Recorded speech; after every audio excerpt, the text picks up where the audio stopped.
Hello, and welcome to episode 131 of the TEW 28 Challenge Run. This is going to be Judgment Day for SmackDown on Sunday, week 4 of April, and we're going to crown a double champion in tonight's main event between Karrion Kross and Randy Orton. 2 out of 3 falls, SmackDown Women's title, Bianca Belair, Sasha Banks. 2 very big matches they are to carry this show. I can see Payback from last year on my screen. I think my matches might be covering it up for you, but I'm just looking at the match card I put together last year, and Christ. Yeah, that wasn't a great pay-per-view. I hope this one will be better. I do think this pay-per-view has been kind of bleh in terms of build, but the main matches really sold themselves, so it's fine. But without any further ado, let's just jump straight into the show.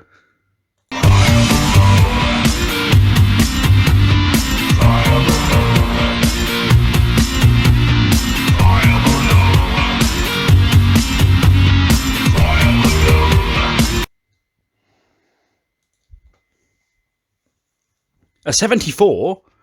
Tony Nese and Dolph Ziggler on the kickoff show. Well, don't I feel silly? Dolph Ziggler beats Tony Nese in a 10-11 with a super kick, right? In a 74 raid match with great chemistry. Here I was thinking, well, it's Tony Nese. Him being in the ring with Ziggler will give him the rub. He doesn't really have to win it. So I can't justifiably put him over Dolph Ziggler. But then I peep at the ratings. Dolph Ziggler gets a 69 and Tony Nese gets a 71. So he's actually doing better than Dolph Ziggler. Okay.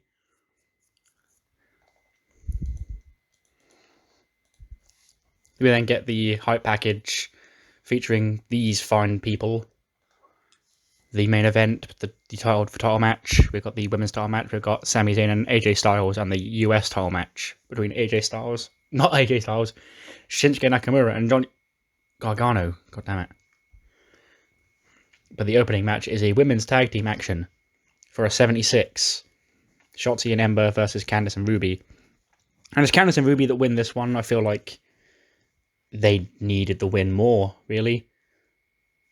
So Candice pins Ember Moon with the Wicked Stepsister in 12:47. A 74 for Ember, a 55 for Shotzi, a 75 for Ruby, and an 80 for Candice LeRae. Very nice. Very, very nice indeed. We then get a 71, which I made this a technical masterclass, but I guess the crowd were not ready for it. Cesaro and Chad Gable goes 18 minutes 17, and Gable submits the sharpshooter in that time, so Cesaro wins. An 87 for Cesaro, an 89 for Gable, 71 because I made a boo-boo on the booking. That's my bad, guys. I'll try and make it up to you at some point. But yeah, the match should have banged more. I need to stop using these special aims because they're hindering me more than they're helping me. But then after the match, Omos wanders down to the ring with AJ Styles, Malcolm Bivens, and Dakota Kai, and he lays waste to Cesaro. He hits Cesaro with that big standing chokeslam, double arm chokeslam. And then Bivens mocks and laughs as his big monster stands tall over Cesaro. When Sami Zayn comes out to try and save him, but he's jumped by AJ Styles from behind.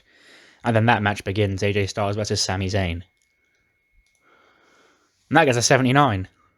When AJ rolls up Sami, because he's distracted by Omos and Malcolm Bivens at ringside. AJ Styles wins in 13:35 with a fast roll-up. 83 for AJ and an 85 for Sami Zayn. Could have been better, but we'll take it. 79's not bad. They can't all be 87s like the Vega Mafia and New Day. And then get a backstage segment with Sasha and the whole Boss faction with Kayla. And she's talking to Sasha about how tonight is going to be any different to WrestleMania. And Sasha's like, well, you see, I trusted Indy a couple of weeks ago with doing my stat, being the Boss official stats woman. And the official, calculator for the group, for the Boss. And she was a bit wrong with the Shotzi match, but this whole 2 out of 3 falls thing, it's a great idea. Because you see, Bianca has to beat me twice, which we know she can beat me once because she did it at WrestleMania, fair and square. I'm not going to hold that against her, but she can't do it twice because I'm the goddamn boss. And I'm better than her, and when it comes to 2 out of 3 falls, it will always be boss time. etc. Stuff like that. By the way, this don't know why this reminded me, but it did. We're now Titanic. You heard me right, Titanic. We were medium after the India show. We'd hit that cooldown phase for 6 months, which must have ended because it was on the Saturday because Evolution was the day after. Yeah, so that 6 months ended after Backlash, and we were heated up. We didn't go up to big. We went straight up from medium to Titanic. So we're in front of 48,000 people in Chase Field for Judgment Day. And yeah, that's that. That's why that's just a thing that happened. I don't know why this reminded me of that, but important that I did tell you. Also, we saw Dakota earlier on. She wrestled on either a dark match on SmackDown or on main event, and she got injured. So she got neck nerve damage, which she won't be out of action for. She can still wrestle, but it'll be nagging her and it'll be hindering her performances for a whole year. So her season 3 has gone down the shitter because of that, but she can still wrestle, so it's fine, I guess. She should still do alright. 77, 10 ratings worse than the tag match on Raw, the Raw tag team title match. Ray and Dominic defend the titles against the Usos. In 17:54, Ray pins Jimmy with a 619 to make defense number 1 of the SmackDown tag team titles. Dominic gets a 57, an 83 for Ray, a 76 for Jimmy, and a 71 for Jay. Then after the match, Jacob Fatu gets into the ring and he just lays waste to both Mysterios. And shouts about this not being over one final time.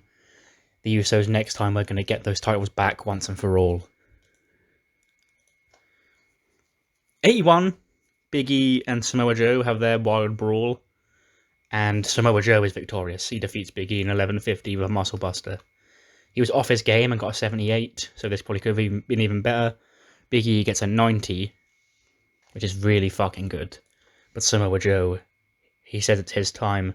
He's making up for lost time and he's trying to tear through SmackDown, and Big E was the first victim. We then have a backstage segment, just a filler segment.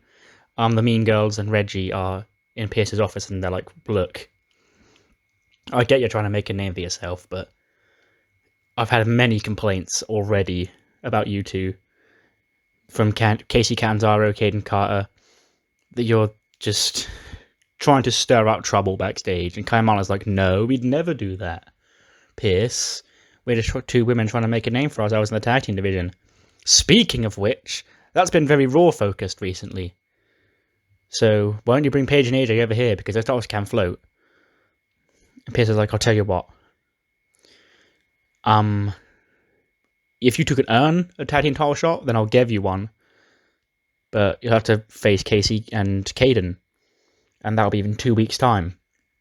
Because Danny Jordan is actually injured for another 6 days, so I can't do it this week. It will have to be the week after. So 2 weeks from from SmackDown, it'll be the Mean Girls against the Ninja Warriors, and then the week after will be the title match. It won't be at the pay-per-view. It won't be at Money in the Bank.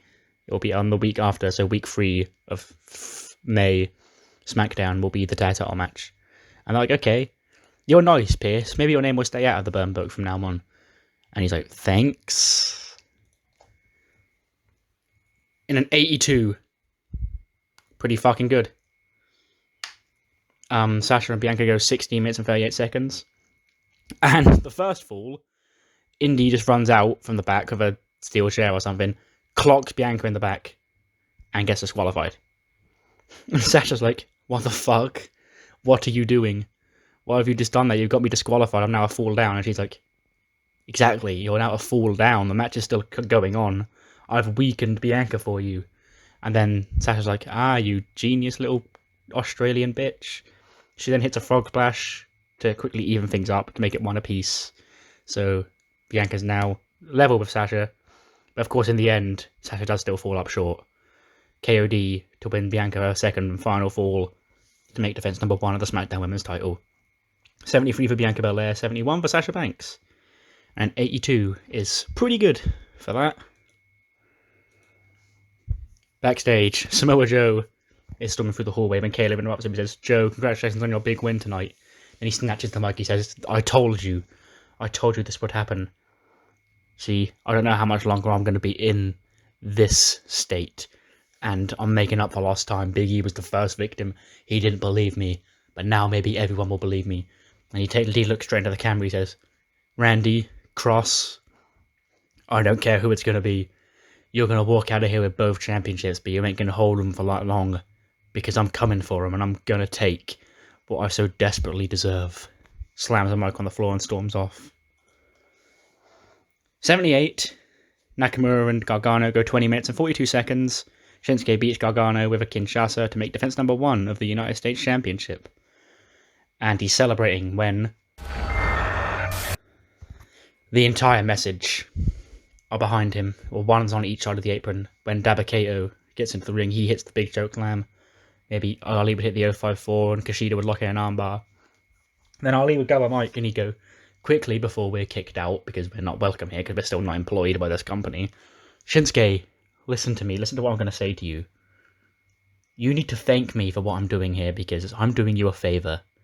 It may not look like it now, but trust me, I'm doing you a favour." And then I'd love to go into it more, but our time here is limited because we're not scheduled to be here, and God, those referees are going to be out here any second now, but I'll be tuning into SmackDown, and I expect a thank you. And they will leave.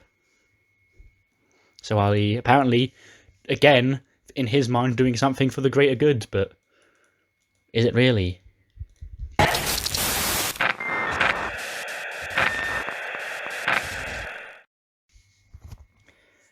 Big entrances, big video package, and big holding up. Referee holds up both titles.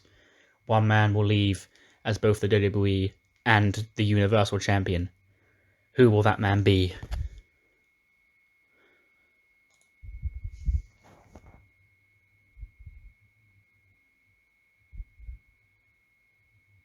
Oh.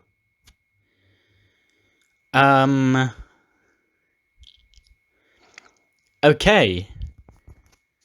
So for the first time, in the history of this series, this has happened. And I kind of like it, actually, because I was torn on this match right up to the final moments of booking it in. But fate has intervened, apparently, and it's reversed my decision, which may end up being a good thing, but for my plans, it wasn't. And I'll explain why at a later point. But apparently, in 19 minutes and 28 seconds, Karrion Kross defeats Randy Orton, and he passes out in the Cross jacket. And Karrion Kross wins the WWE Championship, and Karrion Kross makes defense number 3 of the Universal title. Randy was supposed to win this. Again, maybe the game just thought, fuck off, don't put Randy Orton over Karrion Kross, which, fair, but I would have justified it later on. And it'd be on that thing where I've gone, I know this looks silly, but just stay with me. But the game has apparently told me to fuck off and says that Kross will win anyway. Interesting. I kind of like it, though. It gives me a chance to think on my feet. Now Randy's got a ruptured spleen. 82 for Karrion and a 98 for Randy Orton. And then in the last segment,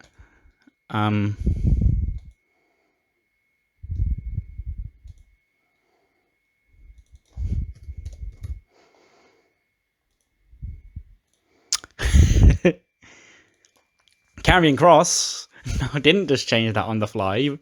Stop looking. Karrion Kross holds up both the championships with the red lights flashing. Fall on prey, fall on prey. When Samoa Joe jumps up from behind him and chokes him out. And just looks at both the world titles on the floor and leaves. So Samoa Joe stands tall to end the night. A very interesting night based on what has happened here. For me, not how I thought this episode would be finishing. 79, increased our pop in one region. Interesting. Now I've got to change my plans up a little bit. It was going to be Joe, Randy, and Kross in a triple threat. But now I guess it's not. I guess it's going to be Joe and Kross one-on-one, which still sounds good. But it wasn't the plus story I was going to tell. But what matters more than that is what you thought of the show, so do let me know what you thought in the comments below, and I'll see you next time for episode number 132, which will be Raw on the road to Money in the Bank. See you then.